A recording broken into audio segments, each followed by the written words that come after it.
ازيكم عاملين ايه يا مساء الفل؟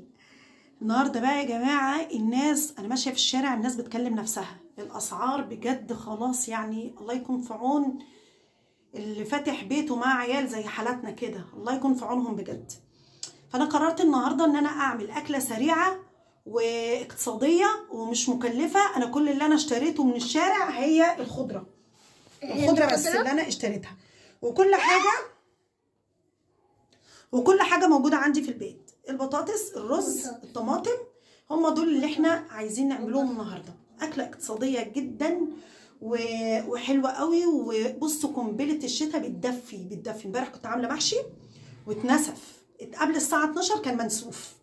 فالنهارده بقى نعمل لهم اكله برده حلوه. النهارده هتبقى شتويه وبتدفي ولذيذه ومغذيه وزي الفل. يلا بينا تعالوا نشوف كده انا هعمل اكله ايه النهارده للعيال. انا عندي هنا بصله هقطعها وحاطه فيها ربع قرن فلفل حراق، لان انا هنا في الطماطم فرمتها نص فرمه ومعاها قرن فلفل. تمام.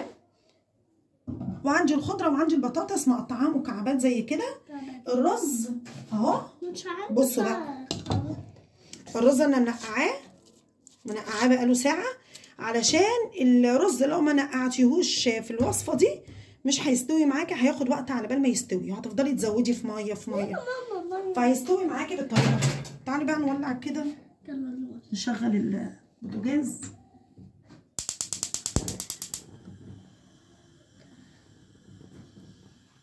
وهنحط زيت وهنحط سمنه.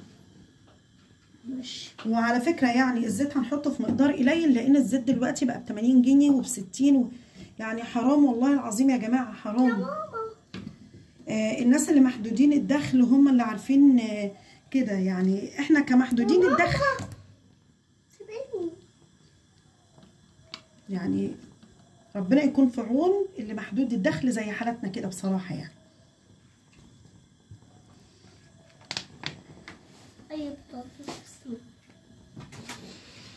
ما حطيتش زيت كتير، خلي بالكم ممكن يبان في الكاميرا ان انا حطيت زيت كتير، فانا ما حطيتش زيت كتير.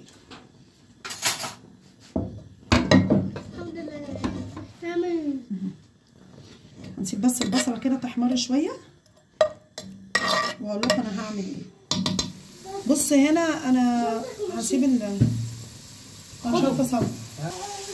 هنا هسيب البصله تحمر شويه. قبل ما تحمر يعني وتدخل في الحمران احط الخضره جزء منها يعني عشان تدي ريحه. بصوا هي الاكله دي، بصوا والله العظيم سهله جدا وحلوه، عيالكم هيحبوها وموفره جدا جدا. اعملي جنب منها بقى بتنجان مخلل، او ممكن تجيبي مخلل عادي اللفت اللي انت عاملاه في البيت، او لو ما عندكيش ممكن تشتري. فجنب منها مخلل، وكان الله يحب المسلمين يعني، لا تهيني المسلمين. وجنب منها مخلل كده، فنجان مخلل هيبقى حلو قوي. فكان الله يحب المحسنين. ها وفري، العيشه بقت صعبه جدا اقسم بالله. عايزه اقول لكم ان انا بجد انا ماشيه كده عماله اقول طب اعمل اكل ايه؟ طب امبارح احنا عملنا محشي، طب تيجي تشتري سمك، السمك غالي، اللحمه غاليه، الفراخ غاليه، حتى الجوانح اللي كنا بنقول اكله الغلبان، اللي مش قادر يشتري فراخ فهو بيشتري جوانح ونعملها كنتاكي كده للعيال وبتبقى حلوه، بقت غاليه.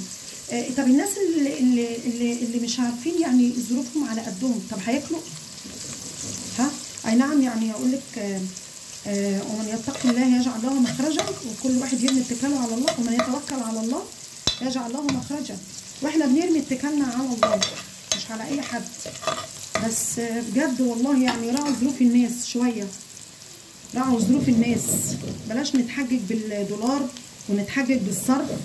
انتوا لو عايزين ترخصوا هترخصوا، انتوا لو عايزين تعملوا مراقبه على الاسواق هتعملوا، لو عايزين تعملوا مراقبه فيها ايه لما نعمل السلعه الجبريه اللي هي ان احنا نظبط السلع، نعمل مراقبه على الاسواق ونعمل سلعه، يعني السكر يبقى بكذا، اللحمه بكذا، الفراخ بكذا، مش كل واحد يبيع على مزاجه، مش كل واحد يبيع على هواه. يعني انا ماشيه في السوق واحد يقول لك الازازه ب75، واللي يقول لك الازازه ب60، واللي يقول لك الازازه ب80. لو في سلعه جبريه السعر اللي هي ايه، احدد السعر بتاع الحاجه ويبقى في مراقبه على الاسواق، ما كانش في حد باع بمزاجه. وانا التاجر مثلا يقول لك ايه، انا هغلي، اشمعنى اللي جنب مني بيغلي، اشمعنى ده بيغلي، والمواطن الغلبان هو اللي بيدفع الثمن. حرام.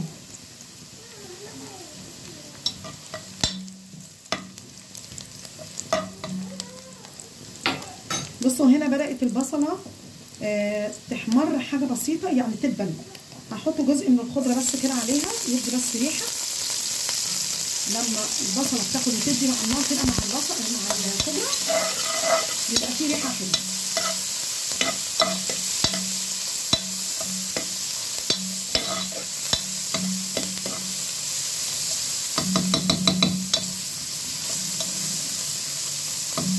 هسيبها سيكة كده وبعد كده هحط الطماطم، هسيبها شويه. هنا البتاعه اهي زي ما انتم شايفينها كده احمرت، والخضره كمان دبلت. بصوا الطماطم فصل، فانا هقول لكم انا حطيت ايه. هنا الطماطم مضروبه نص ضربه لان انا عندي صلصه هحطها، وعندك حطيت الملح، حطيت المرقه، حطيت كمون وكزبره وفلفل اسمر. ممكن تحطي بابريكا عشان تحمر، والمرقه طبعا حطيناها.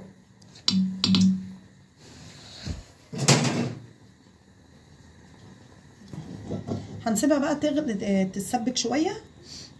نحط الاول الصلصه كمان، معلش. عايزه اقول لكم ان النور قطع يا جماعه. ايه رايكم بقى؟ اتحديت الكهرباء، وهكمل لكم الفيديو على شموع، على ضوء الكشاف. هنا الصلصه اهي. النور قطع واحنا بنصور. انا النور بيقطع عندي الساعه 3:15 وهيجي بقى 5:15. اجي عصفوره بعد ما كان بيقطع 11 الصبح. اجي عصفوره. العصفوره. بعد ما كان بيقطع 11 الصبح،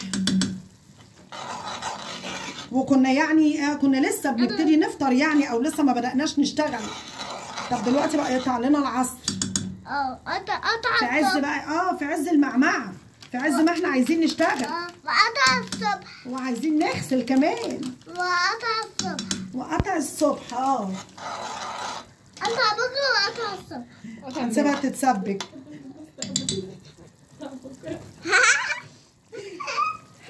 تتسبك حبة. هنحط البطاطس.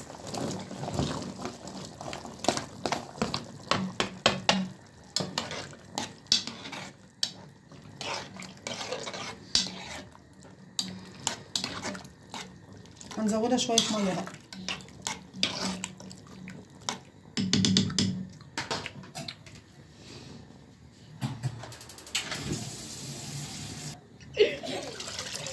هنسيب البطاطس بقى تستوي شويه نص سوا، وبعد كده هننزل بالرز.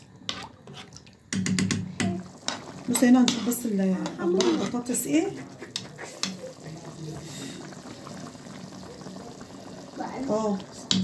استوت شويه. نحط بقى الرز بتاعنا.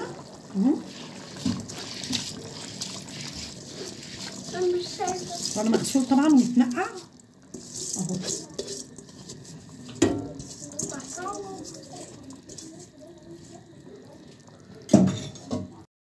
الأكلة دي اسمها المدفونة. انت ممكن بقى تزوديها جمبري، ممكن تحطي كاليماري، ممكن تحطي قطع سمك، قطع مكعبات اللي هو الفيليه ده. اعمليها اي حاجة، وممكن تبقى بالبطاطس كده بس بتبقى جميلة وتحفة وبتدفي قوي، وهتعجب جوزك وهتعجب عيالك. والله جربيها، وبسيطة جدا جدا. انا قلت الحاجات دي موجودة في البيت بدل ما اصرف واجيب حاجات من الشارع، وانتوا عارفين بقى الحاجة بقت غالية جدا جدا. ربنا يتولانا برحمته يا رب، ويهون علينا، ويجعل دخلة رمضان كده دخلة فيها خير وبركة يا رب العالمين. ومفيش بيت من بيوت المسلمين يكون ناقصه حاجة يا رب. كل البيوت المسلمين تكون عمرانة بخير وبركة، وكل سنة وانتم طيبين. ينعاد علينا وعليكم بالخير يا رب ان شاء الله. ان شاء الله انا متفائلة خير ان دخلة رمضان هتكون فيها خير وبركة. والله بجد بجد. متنسوش بقى تدعمونا باللايك والاشتراك وتفعيل زر الجرس.